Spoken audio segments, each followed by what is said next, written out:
नमस्कार दोस्तों, मैं हूं नीतेश। मेरे YouTube चैनल कंपटीशन बॉस पर आपका फिर से स्वागत है। दोस्तों, अभी तक हमने पतंजलि और कात्यायन के बारे में पढ़ा।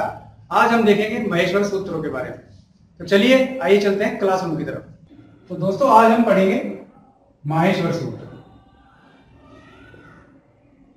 इन सूत्रों पर हमेशा सवाल आते हैं। ऐसा कोई संस्कृत का एग्जाम नहीं है जिसमें सवाल नहीं आएगा। देखिए, महेश्वर सूत्रों का सबसे पहला हमें याद रखना है कि इनकी संख्या 14 है। महेश्वर सूत्रों की उत्पत्ति कैसे हुई? भगवान शिव ने जो डमरू बजाया, महेश यानी भगवान शिव, इन्होंने जो डमरू बजाया तो उसकी जो आवाज आती है उससे विभिन्न प्रकार की ध्वनियां निकली, वो महेश्वर सूत्र कहलाए। इन्हें कुल 14 सूत्रों में बांध दिया गया। 14 सूत्र अगर हम यहां लिखेंगे तो काफी समय लगेगा, अतः आप शॉर्ट में समझ लें कि महेश्वर सूत्र 14 होते हैं। ये केवल कंपटीशन अप्रोच का, चूंकि आप लोग देख रहे हैं तो कंपटीशन अप्रोच पे अपन रखेंगे। महेश्वर सूत्रों की संख्या मैंने बताई 14 होती है, और इनके दूसरे नाम, चूंकि अक्षरों पर आधारित है तो इसलिए इन्हें अक्षर समाम्नाय भी कहते हैं। महेश्वर सूत्रों में जो अक्षर दिए हुए हैं इस कारण इन्हें अक्षर समाम्नाय भी कहते हैं। अच्छा, समाम्नाय से तात्पर्य वेद से होता है। ये सवाल बिल्कुल पूछे जाते हैं, बहुत छोटे छोटे सवाल। आप देखिए कि महेश्वर सूत्रों का दूसरा नाम अक्षर समाम्नाय, समाम्नाय का क्या अर्थ होता है? वेद। इस तरह आपको बहुत छोटी छोटी चीजें याद रखनी है। माइन्यूटली जब तक नहीं पढ़ेंगे काम नहीं आएगा। अच्छा, इन्हें अक्षर वेद भी कहा गया है क्योंकि ये अक्षर वेद पर आधारित है। तो देखिए, महेश्वर सूत्रों में कितने सवाल निकले? कुल कितने हैं? 14। इनका दूसरा नाम अक्षर समाम्नाय और एक नाम अक्षर वेद। समाम्नाय का नाम वेद, यानी कि समाम्नाय को हम वेद भी कहते हैं। अच्छा, कुल संख्या इनकी 14 है तो इसको दो भागों में विभाजित करेंगे हम, 10 और 4। तो जो प्रारंभ के 4 हैं और ये लास्ट के 10 हो गए। तो जो प्रारंभ के 4 हैं ये स्वर संबंधित होंगे, ठीक है, और जो लास्ट के 10 हैं वो व्यंजन संबंधी होंगे। यानी कि लास्ट के 10 में सारे व्यंजनों को समाहित किया गया है और प्रारंभ के 4 में समाहित किया गया है स्वरों को। तो ये अब आप देखें कि महेश्वर सूत्र में कितने सवाल निकले? अक्षर समाम्नाय और अक्षर वेद, इसके दूसरा नाम समाम्नाय का अर्थ हो गया वेद। कुल संख्या 14, 14 को दो भागों में बांटेंगे। 4 प्रारंभ के जो 4 हैं उनको 100 में बांटा गया है और जो लास्ट के 10 हैं उन्हें व्यंजनों में बांटा गया है। यानी कि लास्ट के 10 में व्यंजनों के बारे में बताया गया है और शुरू के 4 में स्वरों से संबंधित है। ये सवाल भी पूछा जाता है, तो इसे हमें ये भी याद रखना है। अच्छा, इसके आगे हम चलते हैं। एक सूत्र आता है इसमें लन। संस्कृत में लिखने का बड़ा ध्यान रखना पड़ेगा जब हम लिखते हैं। हालांकि आजकल एग्जाम, कॉम्पिटिटिव जो एग्जाम होता है वो ऑब्जेक्टिव होता है, इसमें लिखने लगा है, फिर भी हमें ध्यान रखना है अगर कहीं ये नहीं होता है तो गलत अपने आप हो जाता है। ठीक है, एक सूत्र आता है लन। ठीक है, ये 6 नंबर का सूत्र है अपना। कौन से नंबर पे? 6। जब आप महेश्वर सूत्र पढ़ेंगे तो आपको क्रम भी याद रखना चाहिए। मैं लास्ट में बताऊंगा आपको सूत्र कौन कौन से हैं।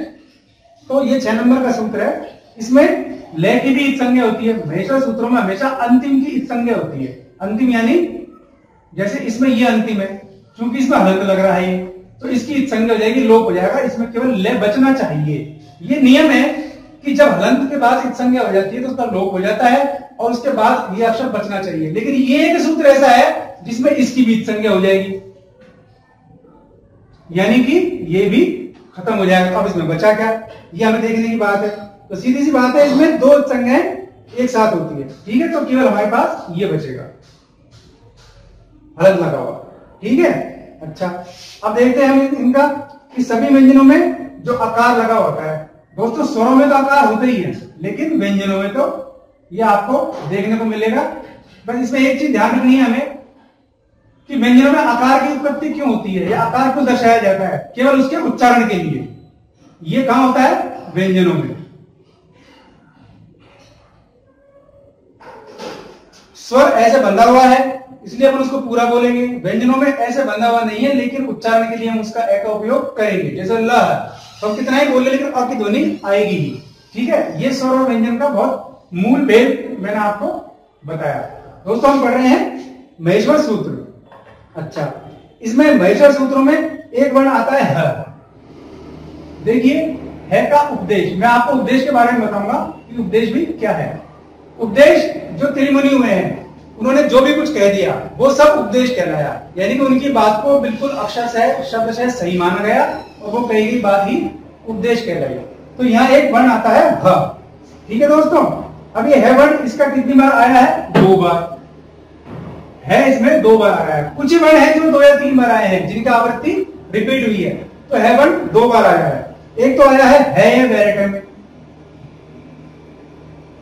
ठीक है दोस्तों, ये प्रत्याहार है ये वेरेटे में। एक बार तो है आया है, ये 5 नंबर का है। मैंने आप बताया वर्ण 6 नंबर का था और ये 5 नंबर का है, ठीक है। और दूसरा आया है हल में, देखिए इसमें भी है। अगर है यहां होता तो नहीं माना जाता, क्योंकि है शुरू में है या बीच में तो माना जाएगा हमको, ये काउंट नहीं होंगे।